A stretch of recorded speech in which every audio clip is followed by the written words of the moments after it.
How to grow a reader. Being able to read fluently is one of the biggest indicators of success in a child's life.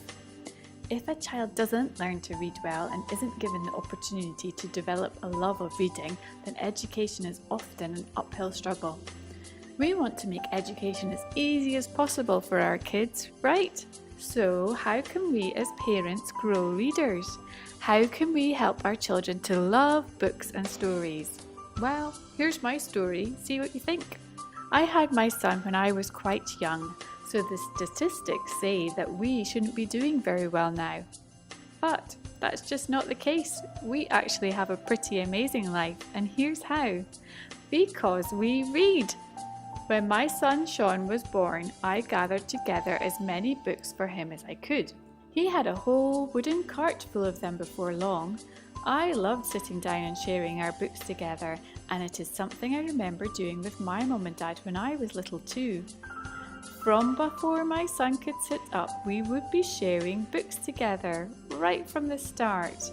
Before my son could even walk, every day he would shuffle himself over to that trolley of books and make me sit down with him, and we would read through every book in turn. He learned how to turn the pages, to know which way round the book was held. He learned to point at images, to make noises. He was reading.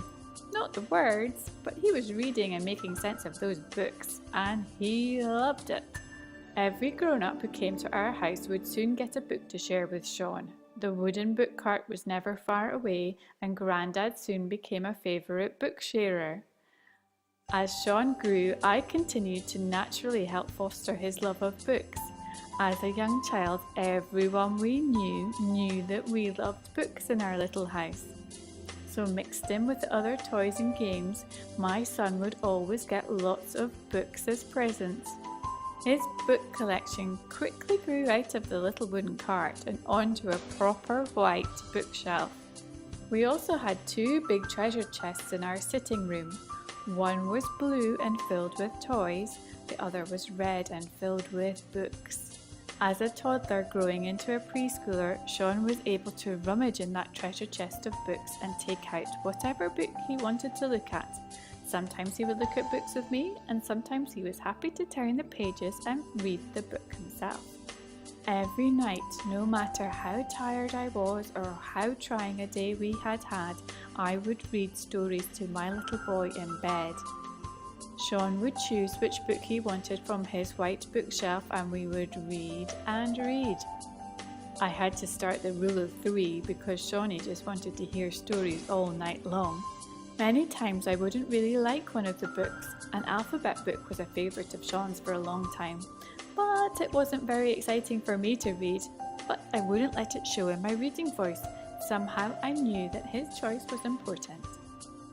As a young single mum, I didn't have a lot of money, and paying bills was a constant worry. I was lucky to have had a family around me to help. Grandma naturally became a reading champion for my son too. Every week on a Saturday, she would take her grandson out for a trip to the local cafe. Once they had enjoyed a pancake and a milkshake and a good catch-up on the week's goings-on, she would take Sean to the newspaper shop to let him choose a comic book. For years, Sean would choose the same comic book, the Beano. If he was lucky, he would get to choose 2. When we moved further away from Grandma and she couldn't visit every week, without fail she would post the latest edition of the Beano down to Sean, along with a card or a note of what had been happening. At Christmas, copies of comic book annuals would appear, and I would always save up to buy them, as well as the latest editions of the amazingly illustrated rule books for Sean's favourite Warhammer game. Sean and I also had a routine of going to the public library. Sean would choose piles of books to take home. All free! Amazing! I didn't have to worry about spending money on books. I knew it was going to take him less than half an hour to read, and Sean got to pick out exactly what he wanted. I never had to worry about Sean learning to read at school. Sure, we had the daily readers home from class, but because Sean had had books around him from birth, he found it a natural process to formally learn to read and to understand written language. He picked up sight words and tricky words easily because he had seen them lots and lots of times. By the age of about 10 years, Grandad tells the story of how he had taken Sean to the bookshop and bought Sean a book. Grandad had then got distracted by a display of science books and had got lost in browsing for half an hour. When they both left the bookshop, Grandad asked Sean if he would like to go somewhere to read his book, to which Sean replied, "Oh, thanks, Grandad, but I've read it already."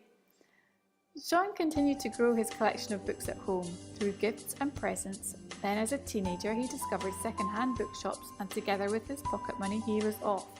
Sean began collecting fantastic books for a couple of bucks a time.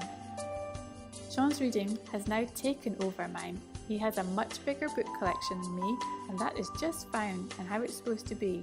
As a history major, he now regularly reads ancient historical texts that I need to really concentrate on to get the gist of. Sean also continues to read for pleasure and tries to spread the love of reading to everyone. For Christmas, Sean always buys everyone a book.